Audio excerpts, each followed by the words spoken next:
Okay. Be careful not to not become like a meme. Okay. And Also. Hi everyone, my name is Dylan. I'll be your dive master for today. We're gonna go through a demonstration quality gear setup today. If you have any questions as well, please don't be afraid to ask or interrupt. I really don't mind at all. Okay, so if everyone's okay, I'm gonna start now. First thing you wanna do, especially if you have a cylinder that is rented or you haven't used before, you first wanna run your hands up and down the sides of the tank. Make sure that there are no dents, bumps, scratches, anything like that that could compromise your tank or have any issues later on. Most of the time, you're good.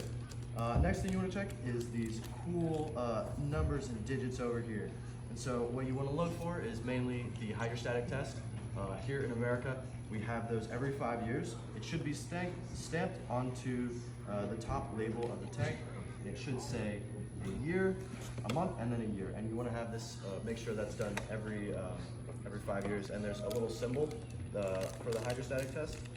If you're interested, basically a hydrostatic test is when they put the tank into water and fill it up 140 to 160% of its capacity, measure the water level and compare the two, and then they take the air out of the tank and then measure that water level. So they're basically trying to see if the tank can expand and come back to its original state. A tank that failed the hydrostatic test would essentially expand a little bit with that extra air, and then it would not go back down. And so that's how you know there's been metal fatigue and you don't want to use that tank. But if you got the hydrostatic test, you're totally good. One more thing you want to look out for: if you're going to a dive shop, you got to get VIP, which stands for visual inspection. You want to get these annually, and you want to make sure that you're in date. A dive shop will not fill your tank unless it is VIP'd. So just make sure you have that done. Hopefully your fill doesn't take an hour and a half, as mine did. Wow. So next we have the dust cap. This stays on when you have a full tank, and as soon as you start using that tank, you want to take it off so you know it needs to be filled. You never want to have a tank that is half filled or anything like that, because that could give you some really big issues when you get in the water. So the next thing you want to look at right here is called the O-ring. It's this little black rubber band that goes around the tank valve, and you want to make sure there's no scratches or scrapes. And even in Florida here, you know, if you have your tank in your car, which is a bad idea, it could melt, something like that. You just want to make sure it's all intact and good to go. It creates a vacuum seal with your regulator, and you want to make sure that seal is tight. So here we have our BCD. So first things first, BCD, you want to, this is mainly to keep you at a good height to balance the weight of your tank and your gear and also your weights, and keep you at a good level so you're not expending too much energy while you're diving, and keep you at a good level. And so you want to keep the back of this to the valve, and I'll actually show you guys. So you want to put just like this, make sure that dust cap is valve cap. Just right on there. And then most jacket styles have one of these. You want to wrap that right around. And you want to fasten that. Okay. And as you're scooting this down, you want to make sure that this valve is right in line with the top of your BCD. And then you want to make sure that's tight. And what I like to do, I like to give it a little shake, make sure everything is nice and tight so nothing slips. All right, looks good. Okay. Next thing we want to do, we want to get our regulator. Right here. So here is our regulator, made up of the first and second stage.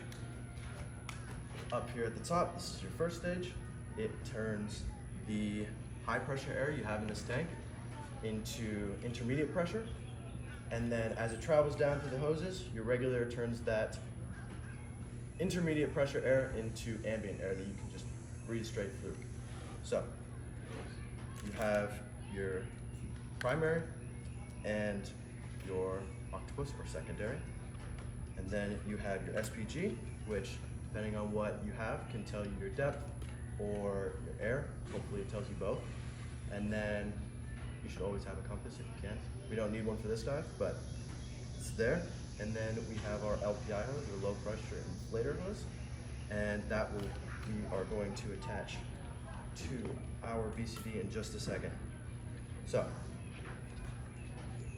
now when you're putting your regulator on, and this tends to be the most confusing part, you want to make sure your two regulators are on the right side, and you want to have your LPI hose and your gauges on the left side.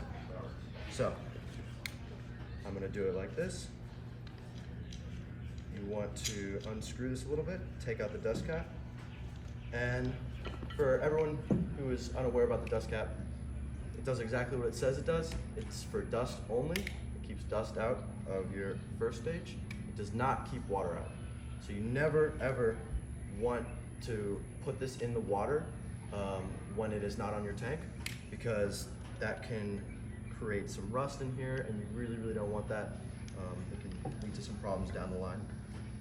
So you want to fit the O part of this right onto the tank valve, and make sure it like kind of sinks in a bit, and then you want to just with 3 fingers finger tighten that on. Make sure in this stage you don't wrench it, because when we turn that air on, it's going to vacuum seal and do all the work for you. You don't want to do that. It can mess with the tank, it can mess with the valve as well. So we're going to connect our LPI before we turn on the air, because it gets a lot more difficult when you have the high pressure air and you're trying to fight it. So right here we have our LPI.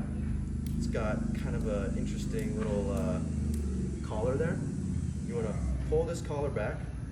What I do is I always hold the bottom with 3 fingers, pull back the collar with my forefinger and my thumb, and push it up. And as you're pushing up, you release that collar and it clicks on. And make sure you give it a little tug, make sure it's nice and secure. Okay. And you want to secure that in there. And I always like to keep my secondary stages and all that stuff kind of streamlined, because you don't want it dragging along the bottom, kicking up dirt or anything like that. So I will also do the same thing with my octopus. I'm gonna put it right here. All right. Okay, so now we're gonna turn the air on, and you don't have to do this, but it's just a good practice. When you're turning on your air, you're trusting your first stage to turn it into intermediate air, and you're trusting your second stage to turn it into ambient air. However, these things fail after you don't use them for quite a bit of time. And so what you want to do is you want to take your first stage, put it against the back of the tank, and hold down very slightly on the purge valve, and then take your gauges and also put it against.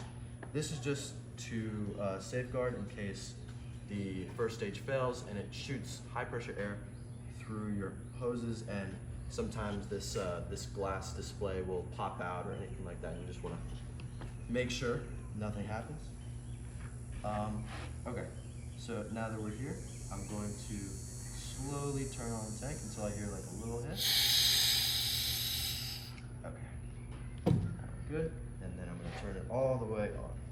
And make sure you are turning it this way, towards the back of the tank, away from your gear, up until finger tight, and then you're good. Next thing you want to check is your air. First thing you want to do is you want to give it a little sniff. You don't want to like shove your nose in there. You more want to just like purge it a little bit and just like smell it. What you're looking for here is kind of an oily or like mechanical or mineral smell. That'll just indicate that there is some rusting in your tank, and you really don't want to breathe in that air, especially at 10 feet. So make sure you don't get any of that. You should be smelling like kind of a rubbery, like just clean smell. Next thing you want to do is you want to take your first stage and your second stage, And you want to make sure you can breathe from both at the same time. And the way you do this is you take breaths while purging your secondary. Or you could do it the other way. I personally would check both.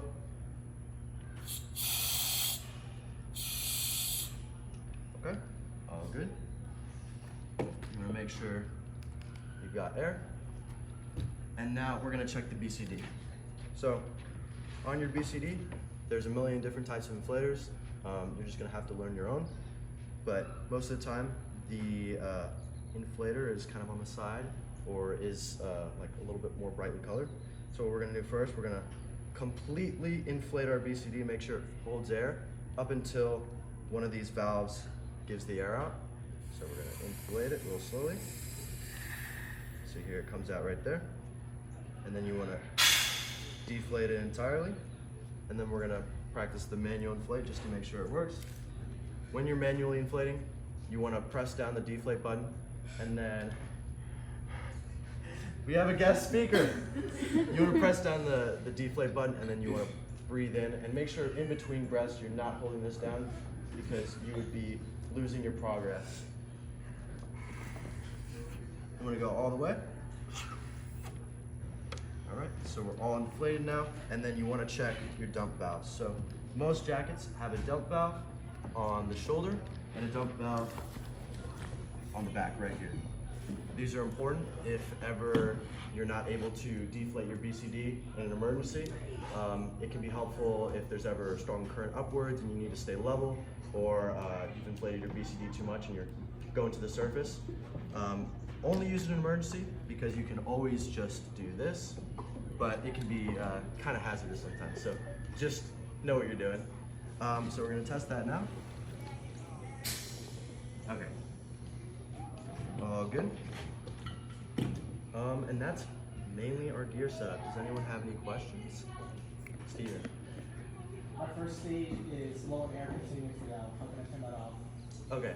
So if your first stage is blowing continuously, that could be a problem with the inner workings of it.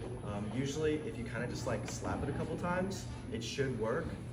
Sometimes you have that problem where right when you head into the water, you have your first stage upwards, and it kind of flows in and it shoots water out. Most of the time, if you just turn that upside down, it'll stop the flow. You can also plug the hole. Yes. Exactly. Any other questions? I totally understand if you guys, if this was like a lot at one time. So if you need any help, we have a lot of DSOs willing to help. So